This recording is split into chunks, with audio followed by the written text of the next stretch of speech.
আজ সোমবার থেকে শুরু হচ্ছে 2024 সালের নোবেল পুরস্কার ঘোষণা। প্রতি বছরের মতো এবারও সুইডেনের রাজধানী স্টকহোম থেকে চিকিৎসাশাস্ত্র, পদার্থবিজ্ঞান, রসায়নবিদ্যা, সাহিত্য ও অর্থনীতিতে বিশেষ অবদান ও কৃতিত্বের জন্য নোবেল বিজয়ীদের নাম ঘোষণা হবে। এছাড়া নরওয়ের রাজধানী অসলো থেকে ঘোষণা করা হবে শান্তিতে নোবেল বিজয়ীর নাম।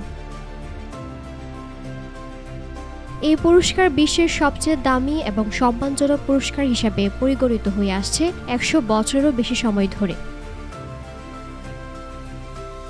আলফ্রেড নোবেলের উইলে 5টি বিষয়ে পুরস্কারের কথা উল্লেখ থাকলেও অর্থনীতিতে পুরস্কার দেওয়ার কথা ছিল না।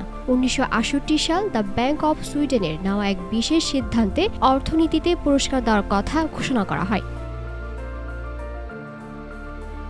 অর্থনীতি পুরস্কারটি নোবেলের অন্যান্য পুরস্কারের মতো একই সময় ঘোষণা এবং প্রদান করা ছাড়াও পুরস্কারের প্রাইজ মানি নোবেলের অন্যান্য পুরস্কারের মতো সমান হওয়ায় সম্মাননার দিক থেকে তা নোবেল পুরস্কারের মতোই বিবেচিত হয়। সেই থেকে বিশ্বে অর্থনীতি পুরস্কারটি বিকল্প নোবেল পুরস্কার হিসাবে পরিচিতি এবং গ্রহণযোগ্যতা লাভ করে।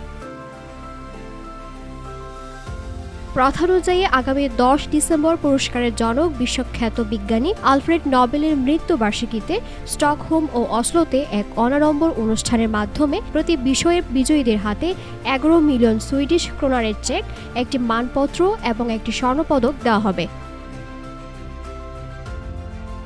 দিলরুবা তন্নি, ভোরের পাতা।